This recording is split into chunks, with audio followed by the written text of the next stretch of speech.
Hello everyone, welcome back on my YouTube channel. Last class में हमने 3 method जो psychology के हैं वो डिस्कस कर लिए थे। अब हम नेक्स्ट बाकी के जो 3 बच गए हैं उसको डिस्कस कर लेते हैं।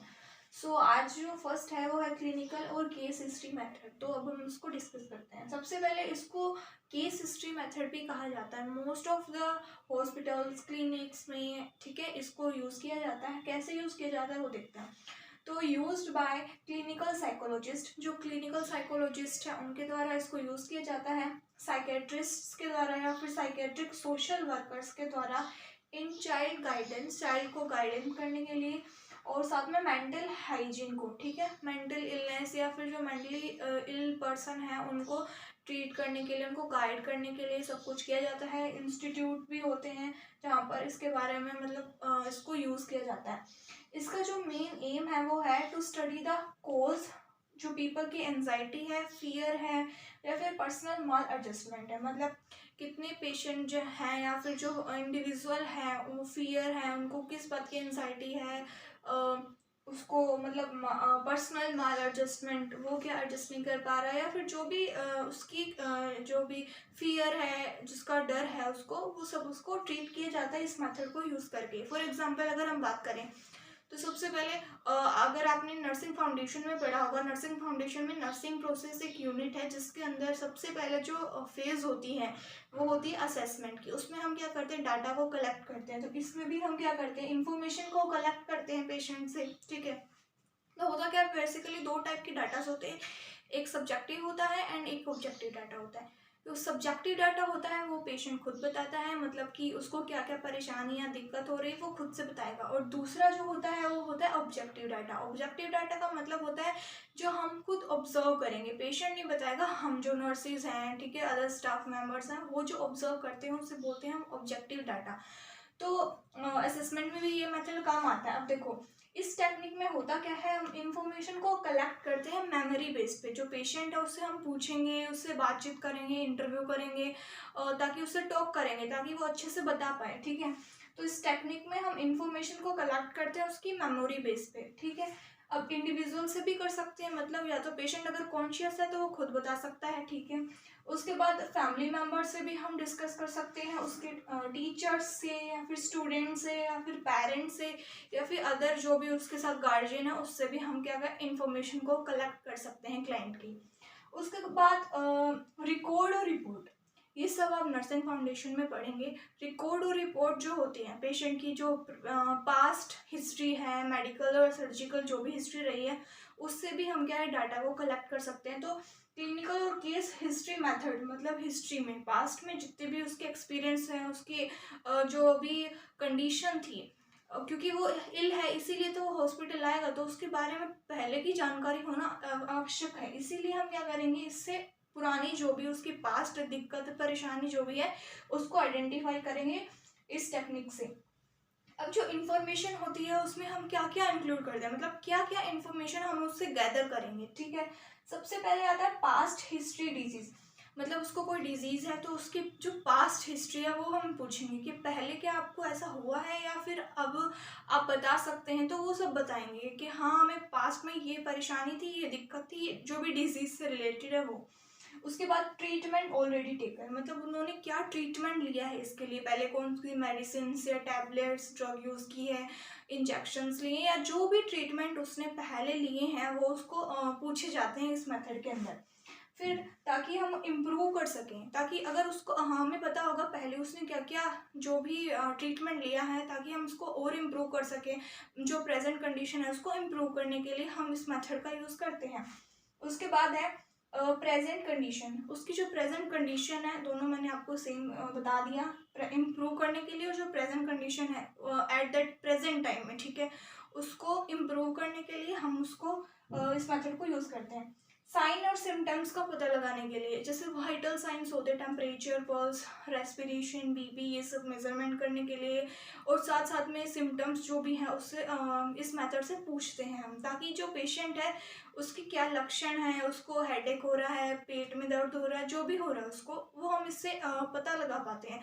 इसलिए ये जो मेथड है ये क्लिनिकल मीन्स क्लिनिकल हॉस्पिटल्स में, या फिर हम कह सकते हैं कोई भी एजेंसीज में, हेल्थ केयर एजेंसीज में इस मेथड को यूज़ किया जाता है उससे इंफॉर्मेशन को कलेक्ट करने के लिए, ठीक है।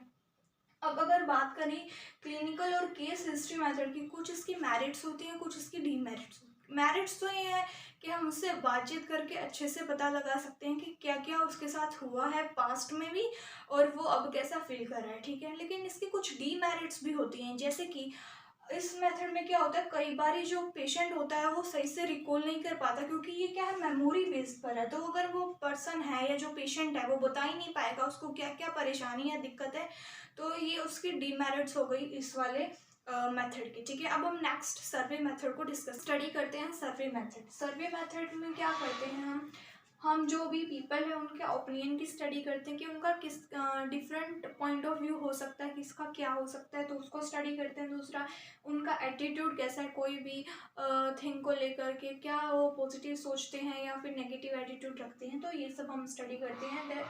देन है हेल्थ केयर नीड, क्या क्या उनको हेल्थ केयर नीड है उसमें हम पता लगा सकते हैं। सर्वे मेथड का मतलब होता है हम उनके पास जाके सर्वे करते हैं। सर्वे का मतलब होता है उनके पास जा कर के इंटरव्यूज के थ्रू या क्वेश्चन पुटअप के थ्रू हम क्या करते हैं, सर्वे करते हैं और उनकी ओपिनियंस को, एटीट्यूड्स को और जो हेल्थ केयर उनको नीड्स आवश्यक हैं उसको हम क्या करते हैं, स्टडी करते हैं। आफ्टर दैट हम क्या करते हैं, उनसे इंफॉर्मेशन गैदर करते हैं मोर पीपल से। बाय किस टाइप से हम इंफॉर्मेशन को गैदर करेंगे, क्वेश्चन से, मतलब हम उन्हें क्वेश्चन पुटअप करेंगे कि क्या क्या मेथड्स अप्लाई करने चाहिए या क्या उनके ट्रीटमेंट के लिए आवश्यक है, जो भी है, ठीक है। चेकलिस्ट, हम एक चेकलिस्ट को प्रिपेयर करेंगे साथ में कि फर्स्ट, जैसे आप कोई भी काम करते हैं सबसे पहले कई बार आप टाइम टेबल बनाते हैं या फिर कुछ चेकलिस्ट भी बनाते हैं स्टूडेंट्स। अगर उनका एक क्वेश्चन हो जाता है, मतलब एक जो भी टॉपिक है वो कंप्लीट हो जाता है, तो वो चेकलिस्ट में से टिक करते जाते हैं ताकि चेकलिस्ट कंप्लीट हो जाए। ऐसे ही यहाँ पर भी चेकलिस्ट बनाई जाती है इन्फॉर्मेशन को गैदर करने के लिए। इंटरव्यू, उनसे पूछताछ करके भी करा जा सकता है या फिर रेटिंग स्केल, कोई भी टॉपिक है, मान लो पेशेंट से पूछना है कि उनके जो ओपिनियन है कोई भी चीज़ को लेकर के, ट्रीटमेंट को लेकर के, डिजीज़ को लेकर के, या फिर उनको कैसा फील हो रहा है, वो सब में रेटिंग स्केल होते हैं।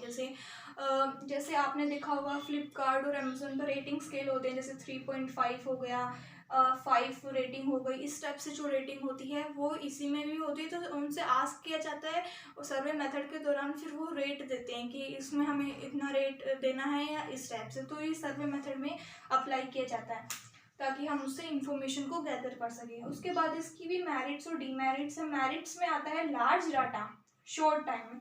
हम क्या कर सकते हैं, सर्वे मेथड में लार्ज डाटा को कलेक्ट कर सकते हैं, बल्कि छोटे टाइम में, मतलब कि बहुत इफेक्टिव मेथड है जिसके अंदर हम उनके पास जाएंगे, क्वेश्चन पुटअप्स करेंगे क्वेश्चन से या फिर चेकलिस्ट से, इंटरव्यू से, रेटिंग स्केल से, और हमें जो इन्फॉर्मेशन है वो जल्दी से शॉर्ट टाइम में क्या है हम गैदर कर सकते हैं। डीमेरिट इसकी है कि जो बिहेवियर है is not observe directly. Demerit ये हो गई, हम लोगों को बिहेवियर डायरेक्टली ऑब्जर्व नहीं कर पाएंगे, मतलब कि हम लोग उनका जो बिहेवियर है उसको स्टडी डायरेक्टली नहीं कर पाएंगे। जो भी पेशेंट है, क्लाइंट है, हमें उसका बारे में ज़्यादा अच्छे से नहीं पता चल सकता इस सर्वे मेथड से, ठीक है, क्योंकि बिहेवियर हमें उनका नहीं पता है। आफ्टर दैट आता है जेनेटिक और डेवलपमेंटल मेथड। जेनेटिक और डेवलपमेंट से आपको पता चलेगा जो भी डेवलपमेंट स्टेज हो रही है पेशेंट की, या फिर जो भी स्टूडेंट है या फिर कोई स्मॉल चिल्ड्रन है, तो उससे आपको पता चल जाता है। इसमें सिर्फ और सिर्फ हम बिहेवियर को ही स्टडी नहीं करते, बल्कि साथ साथ में जो डेवलपमेंट हो रहा है किसी भी चाइल्ड का, बर्थ से लेकर के डेथ तक का जो भी फेज है उसमें क्या क्या डेवलपमेंट हुई है उसको स्टडी करते हैं। कुछ ऐसे फैक्टर्स होते हैं जो इन्फ्लुएंस करते हैं हमारे डेवलपमेंट को, ठीक है। सबसे पहले आ गई हेरिडिटी। हेरिडिटी का मतलब जो भी हमने हमारे जीन्स या क्रोमोसोम्स जो भी हैं हमारे पेरेंट्स से एक्वायर किए हैं, तो वो हेरिडिटी हो गई। तो जो भी करेक्टर्स हम शो करते हैं वो सब क्या है, हमारे डेवलपमेंट पे आगे जाके इफेक्ट करते हैं, ठीक है। फिर आता है इन्वायरमेंट। इन्वायरमेंट भी हमारे जो डेवलपमेंट के लिए बहुत ज़्यादा आवश्यक होता है। कुछ बच्चों को ऐसा इन्वायरमेंट नहीं मिल पाता है ताकि वो डेवलप कर पाएँ, क्योंकि उनकी ग्रोथ प्रॉपर नहीं हो पाती। कुछ पुअर फैमिलीज होते हैं, इतना अफोर्ड नहीं कर पाते बच्चों के लिए, तो उनकी जो डेवलपमेंट है वो सही टाइम पर नहीं हो पाती है। उसके बाद है कुछ फेवरेबल कंडीशन और unfavourable condition. For example poor family और रिच फैमिली का ले ले या मिडिल क्लास फैमिली का ले ले, तो कुछ बच्चों को बादाम वगैरह दिए जाते हैं खाने के लिए और कुछ को नहीं दिए, जिनसे उनके दिमाग में थोड़ा हम कह सकते हैं, पर्टिकुलरली ऐसा कोई रीज़न तो नहीं है, लेकिन फिर भी हम कह सकते हैं कि जो रिच पीपल होंगे वो ज़्यादा अपने बच्चों की हेल्थ के अकॉर्डिंग, उनको एजुकेशन भी होते तो उस पर ध्यान देंगे, क्यों वो जो कि उनके लिए फेवरेबल कंडीशन है, ताकि वो डेवलपमेंट उनकी अच्छी हो पाए। लेकिन पुअर फैमिली में ऐसा नहीं हो पाता, इसलिए जो डेवलपमेंट है उस पर अफेक्ट होता है। उसके बाद है जो ये जेनेटिक और डेवलपमेंट मेथड होता है, उसको हम दो वेज में परफॉर्म कर सकते हैं। एक होता है क्रॉस सेक्शनल स्टडी और एक होता है longitudinal study. Cross sectional study में मतलब हम एक चाइल्ड को स्टडी करते हैं with different age group of the people, मतलब एक 2 साल का है, 4 साल का, 7 साल का बच्चा, उसको डिफरेंट अडल्ट से, ओल्ड से या फिर मिड अडल्ट से, इनके साथ क्या है कंपेयर करेंगे, ठीक है, उसकी डेवलपमेंट। उसके बाद है लॉन्गिट्यूडनल। लॉन्गिट्यूडनल का मतलब हो गया सेम इंडिविजुअल की डिफरेंट लाइफ की जो स्टेज है, जैसे कि अभी वो स्मॉल चाइल्ड है, फिर वो अडल्ट होगा, प्यूबर्टी आएगी ना, अडल्ट होगा, फिर उसके बाद ओल्ड होगा, तो उसी पर्टिकुलर स्टूडेंट की, उसी पर्टिकुलर चाइल्ड की डेवलपमेंट कैसे चल रही है, उसको स्टडी करने के लिए हम क्या करते हैं, लॉन्गिट्यूडनल स्टडी करते हैं। ये इसका परफॉर्म करने का तरीका हो गया। तो इसके कुछ मेरिट्स और डीमेरिट्स हैं। मेरिट्स तो ये है कि अच्छी तरीके से हम उसकी जो डेवलपमेंट हो रही है उसका पता लगाया जा सकता है इजीली, ठीक है। लेकिन इसके कुछ डीमेरिट्स हैं। डीमेरिट्स में क्या होगा, जो भी पर्टिकुलर स्टूडेंट है उसको इस मेथड से अगर हम देखेंगे ना, तो हमें टाइम ज़्यादा लगेगा और हमारी एनर्जी भी बहुत ज़्यादा रिक्वायर्ड होती है इसके लिए, तो ये इसकी डीमेरिट्स हो गए। सो ये थी आज की वीडियो। आई होप आपको अच्छी लगी होगी। अगर आपको अच्छी लगती है तो please like, subscribe and share my YouTube channel and please support me.